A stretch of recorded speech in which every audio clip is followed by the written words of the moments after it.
Hi, my name is David Lobenberg. I teach a workshop called California Vibe Watercolor Portraiture. I've been teaching this workshop for about 5 years now, all across the country and into Canada.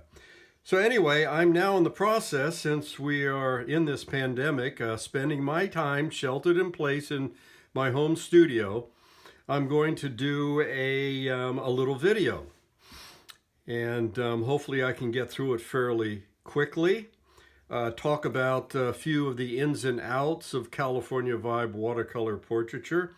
And then I'm going to play around and see how I can take my show not on the road anymore, although that may come back in the future, but also on the internet. So this is my first experimental painting. And then I'm going to take this and probably go on Vimeo or another platform and see how I can share my style with the rest of the watercolor world. So here we go. You can see I'm working with a cat's tongue, a fairly large one. It comes to a nice point. This is all I really need, and I preach this. You don't need a lot of brushes. In fact, it's good to work with one brush, and a fairly large one like this cat's tongue. By the way, my California Vibe Watercolor Portraiture is all about expressive colors. I like to use a lot of nice, bright, wild colors, not necessarily naturalistic colors. And it's also about fun ways to apply paint to paper. You know, splattering, running. I even use all sorts of different types of materials to apply paint, like atomizers, even syringes. I'm going to keep it fairly simple today. So anyway, here we go. So I like to use a minimal amount of colors. If I use the primary colors, I can mix hundreds and hundreds of colors. So why complicate things? Keep it simple. So what I've got here is I've got a cadmium red. I want a warm red. I got a cadmium yellow light. That's all I need for my yellows. Now I've got other colors here, but I'm just going to paint with the primaries. And then over here I have phthalo blue. So phthalo blue with yellow is going to make greens. I can do bright greens. I can do more earthy greens. I'm not going to get into how, but all I need is phthalo blue. I don't need any greens on my palette. As far as my blues, I'm going to keep it simple. Well, I've got the phthalo blue. I've also got the, this is, I believe, a cerulean blue. And then I've got a turquoise blue.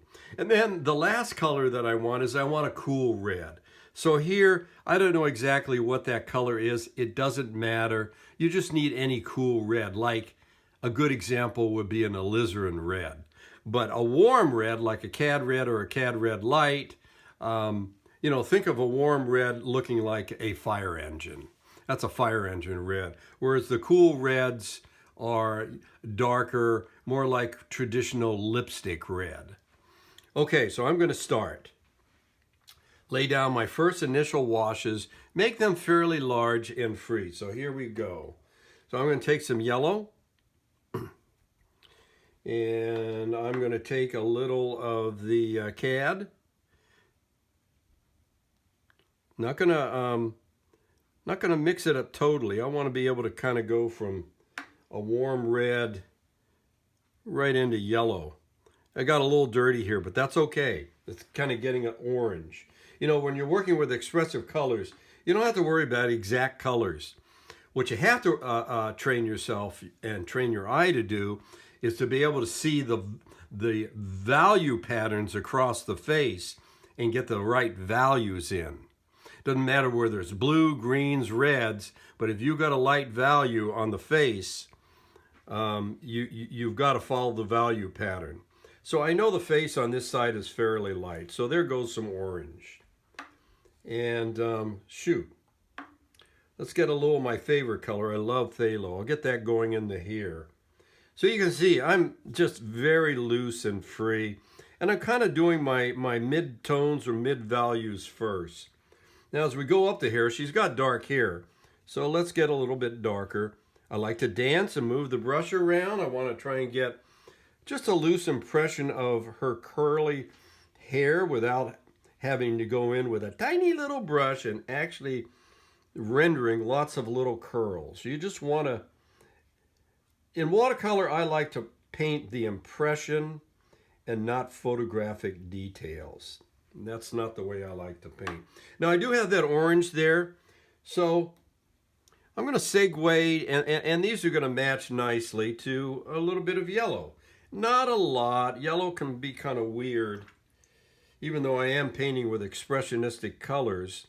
Let's tone down that ear a little because it will be in shade.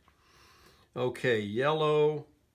Now I've got my brush got a little dirty, but I'm still following the value pattern, so no problem. Now let's go back into the eye. Now look, I'm putting down a little turquoise, so let's do a little turquoise here. That's gonna help unify my colors. If you got a color in one part of your painting, it's always nice to have it in another. Now that yellow, what's the color right next to your blues? It's going to be yellow. So I'm going to segue, and I'm probably going to get a little bit of green out of this. Yeah, I am. So now I'm segueing to yellow to get a little bit of green. I need to warm her up a little bit more now, so I'm going to, around the nose here, let's get some red going. Hey, notice, not too bright. Not too bright because I got to follow the value pattern. Now I do have a little puddling here. No big deal. Let's take a thirsty brush and pull some of that off. No big deal. And I don't get excited about any of this because I have faith that in the end I'm going to pull all this together. Hey, how about if we make a little bit of violet? So I'm going to take some phthalo blue, component of violet is blue, and I like phthalo blue, and a little of my, let's call this alizarin.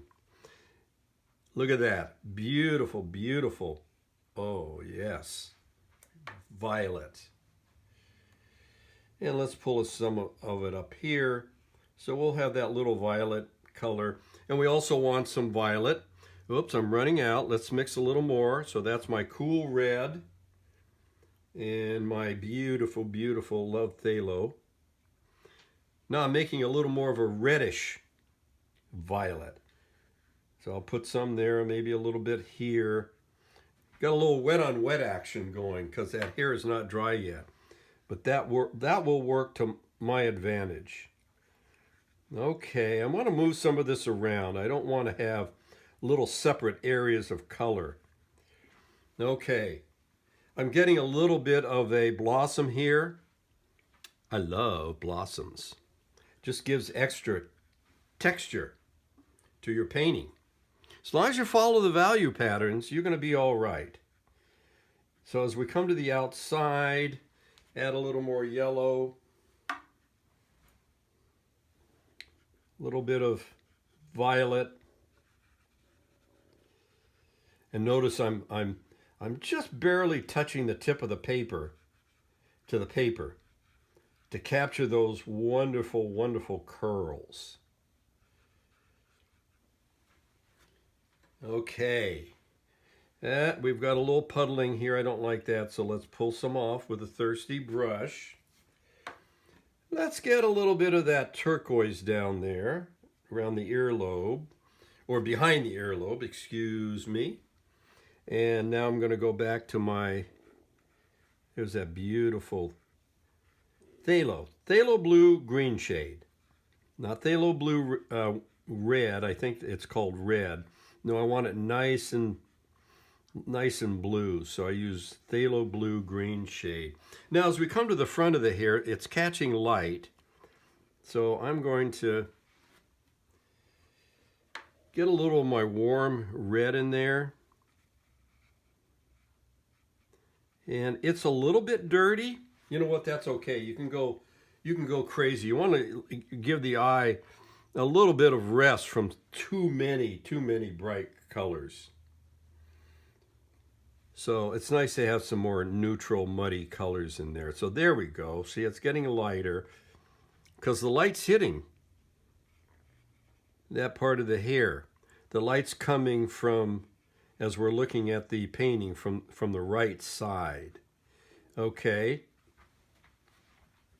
Now we got a little traveling here. That's not too bad. I'm going to take a little off the ear here. There. Got a little traveling here. That's fine. No big deal. Okay, let's take some more red and mix it with some more of my yellow. Get a little bit of an orange there. Okay, let's come across here. We'll go a little into the eye. Okay, I want that cheek. I don't want it to be, I want it to be more of a middle value. So I'm going to pull some of this color in here. Now I've got some holidays. I love holidays. You know, a holiday will give your painting some pop.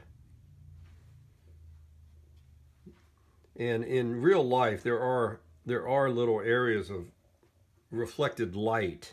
You know, like on a tree. You know, you'll see values of green, but you'll also see values of reflective white. Now I'm going to go right into the eye because I know that I'm going to make that darker later.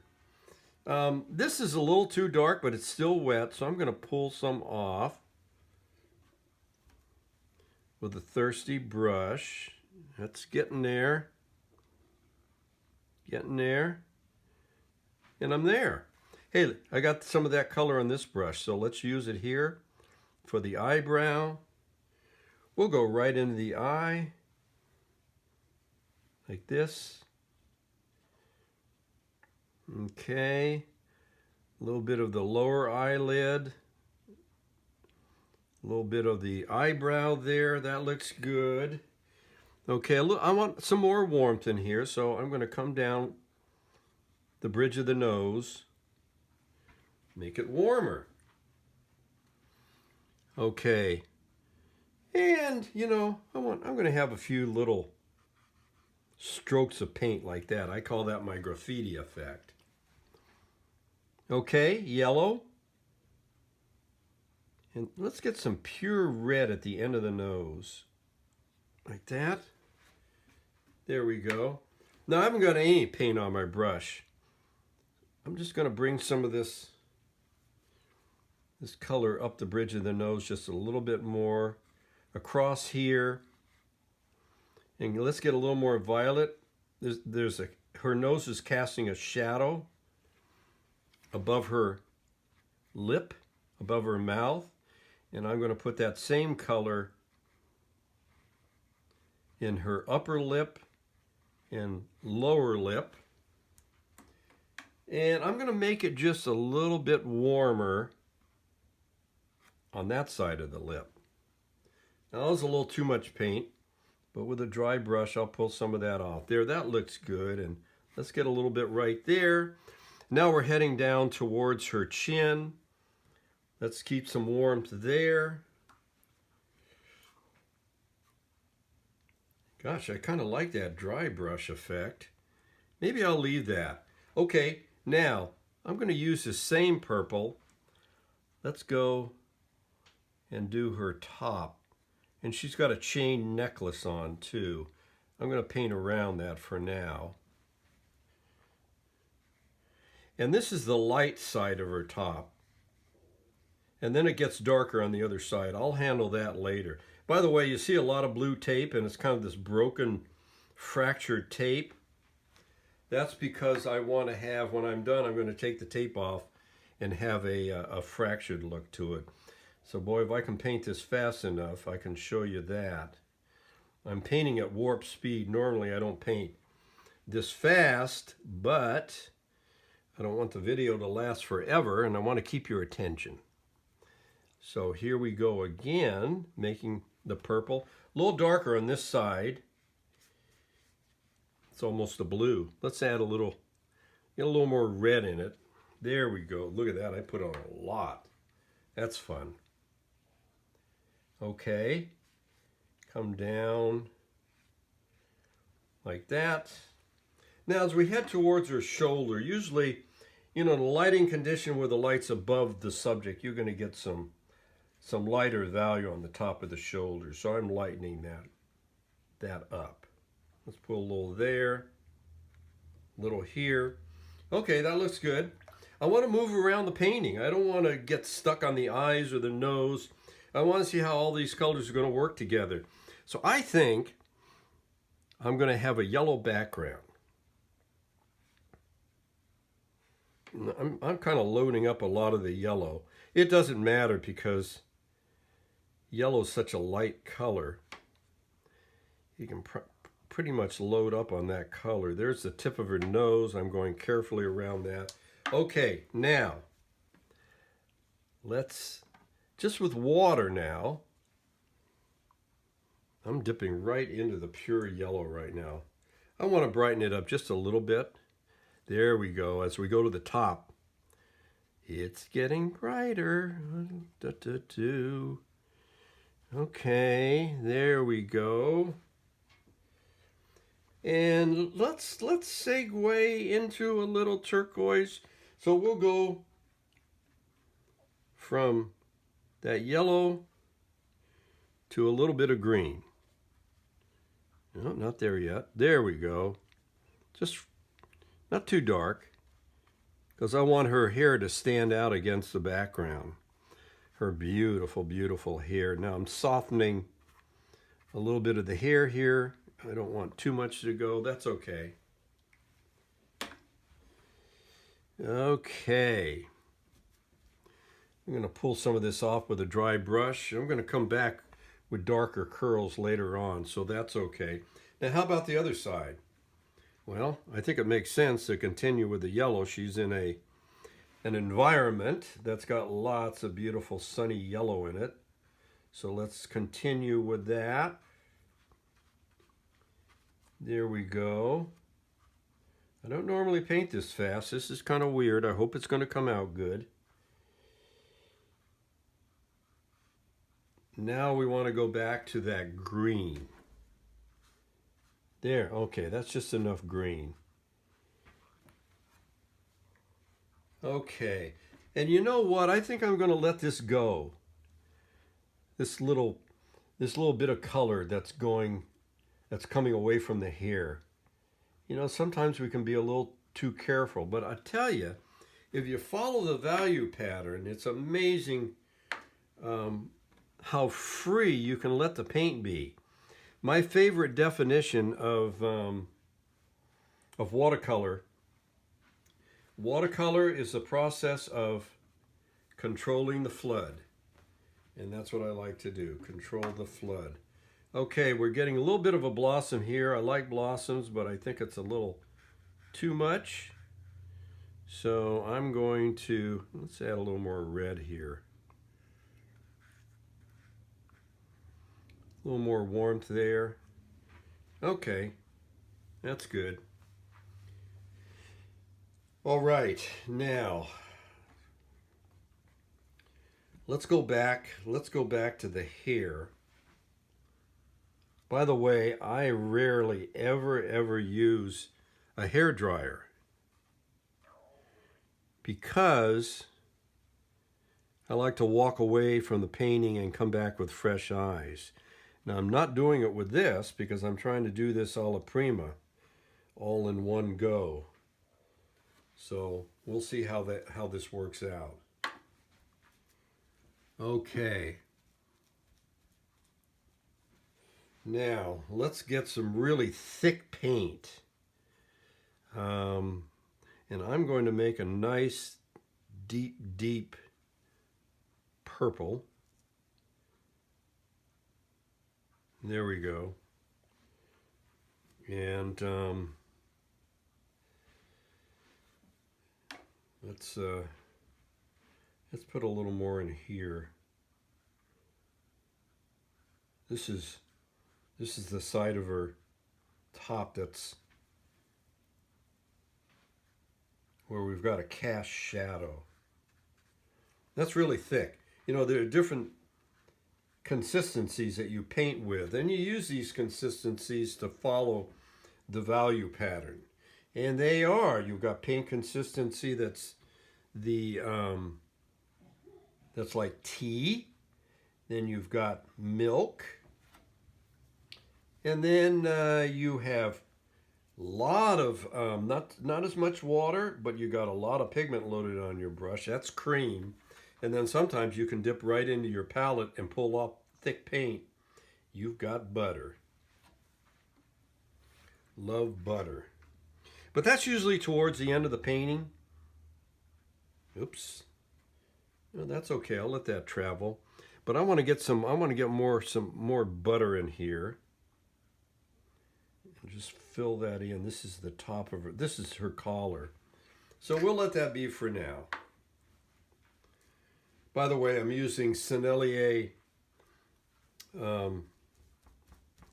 L'Aquarelle paints. I like them. Beautiful colors. And also they have a honey base. So sometimes I like to pull off highlights. And it's a lot easier with a honey base. So that's why I use Sennelier watercolor paints. Okay. You know what? I'm going to stop right here because this is so wet. And I love that.